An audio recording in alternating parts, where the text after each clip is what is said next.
हमारे YouTube channel को subscribe करना और बेल आइकन दबाना ना भूलें ताकि हर वीडियो आप तक सबसे पहले पहुंचे। नमस्कार, आप देख रहे हैं हिंद टीवी 24। आप तमाम दर्शकों का हमारे न्यूज़ चैनल में स्वागत है। बीते 24 घंटे की खबरों को लेकर हम आपके समक्ष हाजिर हैं। बिहार विधानसभा आम निर्वाचन 2020 के द्वितीय चरण का मतदान 3 नवंबर 2020 को होना है। दरभंगा जिला के सभी निर्वाची पदाधिकारियों एवं सभी बीडीओ के साथ मतदान की तैयारी को लेकर जिला निर्वाचन पदाधिकारी डॉक्टर त्यागराजन एसएम ने की अध्यक्षता में एक बैठक अंबेडकर सभागार में आयोजित की गई। बैठक को संबोधित करते हुए जिला निर्वाचन पदाधिकारी ने कहा कि द्वितीय चरण के मतदान के लिए नियुक्ति पत्र भेजा जा चुका है। संबंधित बीडीओ अपनी निर्वाची पदाधिकारी के से समन्वय स्थापित कर मतदान पदाधिकारियों को ससमय मतदान केंद्रों के लिए डिस्पैच कर दे। डिस्पैच स्थल पर बड़े बड़े अक्षरों में बूथ नंबर एवं पार्टी नंबर लिखाया जाए। उन्होंने तृतीय चरण के मतदान के लिए भी संबंधित निर्वाचन पदाधिकारी को तैयारी कर लेने के निर्देश दिए। सभी क्यूआरटी को 2 पहिया वाहन उपलब्ध करा देने एवं सेक्टर पदाधिकारियों को 1 नवंबर तक ब्रीफिंग करने तथा 2 नवंबर तक डिस्पैच करने के निर्देश दिए गए। आपको बताते चले कि दरभंगा में 2 चरणों में चुनाव होने हैं। 5 विधानसभा का चुनाव दिनांक 3 नवंबर को आयोजित की जाएगी और 5 विधानसभा का चुनाव दिनांक 7 नवंबर को आयोजित की जाएगी। 3 नवंबर के चुनाव के लिए जिला स्तर पर जो भी तैयारी है वो लगभग पूरी कर ली गई है, जिसको लेकर एक समीक्षा बैठक आज आयोजित की गई थी। जिला निर्वाचन पदाधिकारी ने कहा कि सभी बूथ पर सीएपीएफ जाएंगे। एसएसबी ठहराव स्थल पर टेंट, पानी, प्रकाश की व्यवस्था कर ली जाए। बैठक में उप विकास आयुक्त श्री तनय सुल्तानी, अपर समाहर्ता श्री विभूति रंजन चौधरी, अपर समाहर्ता श्री अखिलेश प्रसाद सिंह सहित कई पदाधिकारी मौजूद थे। Bureau report, Hindi TV 24। चलिए कुछ खबर कोरोना से जुड़ी खबरों पर भी एक नज़र डाल लेते हैं। कोरोना महामारी शांत तो हुई है, लेकिन कोरोना धीरे धीरे ही सही अपना स्थान बनाती जा रही है। बीते 7 दिनों की बात की जाए तो बीते 7 दिनों में दरभंगा जिला में कुल 7 मौतें हुई हैं, जिसमें दरभंगा जिला के 4 और मधुबनी जिला के 3 लोग शामिल हैं। अब तक कुल मौतों की बात की जाए तो दरभंगा जिला में अब तक कुल 48 लोगों ने अपनी जान गंवाई है, जिसमें 15 लोग दरभंगा शहरी क्षेत्र से जुड़े हुए हैं। चुनाव सर पर है और चुनाव में रैलियों में और कार्यक्रमों में बड़ी संख्या में भीड़ देखी जा रही है, जहां सोशल डिस्टेंसिंग का पालन नहीं किया जा रहा है। साथ ही साथ मास्क का भी इस्तेमाल बहुत कम मात्रा में, बहुत कम संख्या में देखा जा रहा है। एक खतरा बना हुआ है कि सोशल डिस्टेंसिंग का पालन जिस तरह से नहीं किया जा रहा है, संभावना ये व्यक्त की जा रही है कि कोरोना कहीं एक विकराल रूप धारण न कर ले। इससे बचने की ज़रूरत है। सोशल डिस्टेंसिंग का पालन ज़रूर किया जाए। Bureau report, Hindi TV 24। Dental and cosmetic care Darbhanga Mithilanchal का एकमात्र क्लिनिक जहां आप अपने मुख एवं दंत रोग के अलावा एस्थेटिक ट्रीटमेंट, फेस, बाल, स्किन एवं ब्यूटी का आधुनिक मशीन द्वारा इलाज किया जाता है। यहां के डॉक्टर नवा इमाम, जिन्हें हेल्थ केयर अवार्ड 2020 से सम्मानित भी किया गया है, और साथ ही साथ दरभंगा के एकमात्र डेंटल, फेशियल, एस्थेटिक एवं लेजर सर्जन हैं, जिन्होंने बहुत ही कम समय में अपना एक ऊंचा मकाम हासिल किया है। अगर आप खूबसूरत दिखना चाहते हैं तो आपके लिए एस्थेटिक ट्रीटमेंट वरदान साबित होगा। यहाँ उपलब्ध सुविधाएं सभी तरह की डेंटल सुविधाएं, फेस, बाल, स्किन, ब्यूटी ट्रीटमेंट, यहाँ परमानेंट फाउंडेशन, कील, मुहासे, छाई का इलाज, अनचाहे बालों को लेजर द्वारा हटाना, स्किन पॉलिशिंग, पीआरपी थेरेपी, गंजापन का इलाज और भी बहुत सारी सुविधाएं उपलब्ध हैं। यहाँ का पता बीएस कॉम्प्लेक्स नियर मिल्लत कॉलेज मोड़, दरभंगा। Mobile number 622036871130। आप ऑनलाइन अपॉइंटमेंट भी ले सकते हैं। उसके लिए www.dentalcosmeticare.in पर विजिट कर सकते हैं। Dental and cosmetic care Darbhanga. Asaduddin Owaisi ने आज दरभंगा में एक चुनावी सभा को संबोधित करते हुए कहा कि बिहार में उपेंद्र कुशवाहा की सरकार बनी तो एनआरसी को सेंसर किया जाएगा। एनआरसी जैसा काला कानून बन रहा था तब राजद, कांग्रेस, जदयू के नेता कहाँ थे? सब के सब मिले हुए थे, चुप्पी साधे हुए थे। मैंने सिर्फ इस काले कानून का विरोध किया, उसके प्रति को जलाया। जब तक जहन में जान रहेगी इस काला कानून का हम विरोध करते रहेंगे। उक्त बातें बेनीपुर स्टेडियम में बेनीपुर विधानसभा क्षेत्र के राष्ट्रीय लोक समता पार्टी के प्रत्याशी राजीव कुशवाहा एवं अलीनगर विधानसभा के समाजवादी जनता दल डेमोक्रेटिक पार्टी के उम्मीदवार नशरत अहबाब के पक्ष में चुनावी सभा को संबोधित करते हुए असदुद्दीन ओवैसी ने कहा।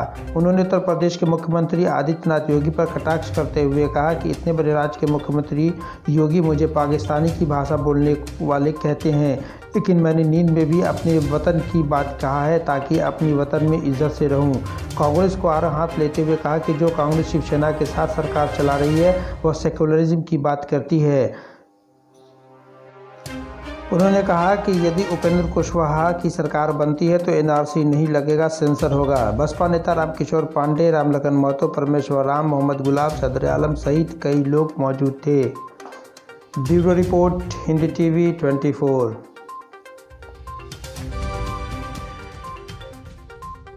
हिंद टीवी 24 की कोशिश होती है कि रोज़मर्रा की खबरों के साथ साथ छुपी प्रतिभा को दुनिया के सामने लाए ताकि दुनिया भी उससे परिचित हो सके।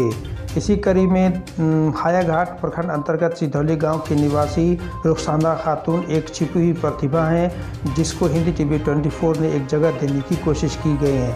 आपको बताते चले कि रुखसाना परवीन पेंटिंग का काम अपने घर पर रह कर के बहुत सारी महिलाओं को, बहुत सारी छात्र छात्राओं को सिखाने का काम कर रही हैं। जो तस्वीरें देख रहे हैं उनके हाथ से बनाई हुई पेंटिंग है। एक ख़ास बात इस पेंटिंग की है कि इन्होंने ये पेंटिंग का काम कहीं सीखा नहीं है।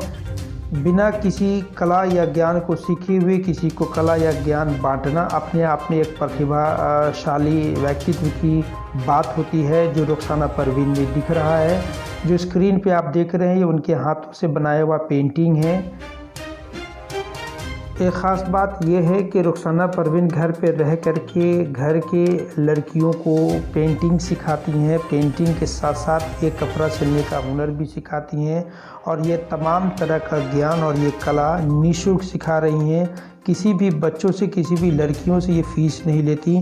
इनके मन में एक बात है कि मैं जो जानती हूँ वो मैं हर लोगों को सिखाऊं ताकि लोग सीख करके अपने इस कला का इस्तेमाल अपने दैनिकचर्या में कर सके। चलिए रुखसाना परवीन से ही खुद हम उनके ज़बानी सुनते हैं कि आखिर उन्होंने ये हुनर कहाँ से सीखा और क्या करना है। हुआ? घर सिधौली। अच्छा, ये बताइए कि आपने पेंटिंग का काम कहाँ से सीखा? कहीं से भी नहीं सीखा। कैसे आप बच्चों को सिखा देती हैं लड़कियों को आप? हाँ, मैं सिखाती हूँ लड़कियों को। कितने दिनों से कर रही है सब? 5 साल हो गए, 6 साल। अच्छा, पढ़ाई लिखाई कहाँ से किया आपने? दिल्ली से। अच्छा लगता है पेंटिंग जब सिखाती हैं तो? बहुत बढ़िया लगता है मुझे पेंटिंग सिखाना और करना। और अपना तजर्बा बताइए। और बताइए। और जैसे कि मेहंदी भी लगाना आता है, कपड़े सिलने आते हैं, पेंट कागज़ से लेके कपड़े तक का पेंटिंग आता है। जैसे कि सिंगरी बनाना हो, मेहंदी लगाना हो, मेहंदी लगाने में अरबिक मेहंदी, फ्रॉक, गाउन सब सिल लेते। सूट, सलवार, साड़ी बनाना हो, ये सब सिखा देते जी।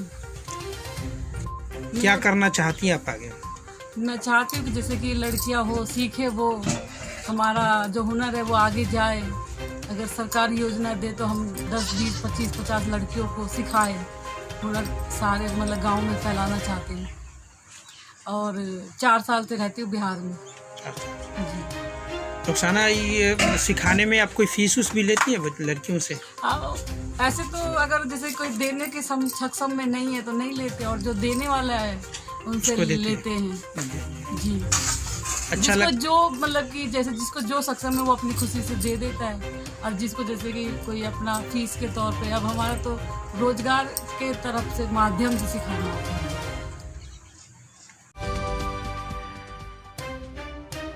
मैथिली आंदोलन के व्यापक असर दिखने लगा है। दरभंगा ग्रामीण विधानसभा के प्रखंड के भटपुरा गांव में शुक्रवार को जदयू का प्रचार गाड़ी को वापस लौट जाना पड़ा।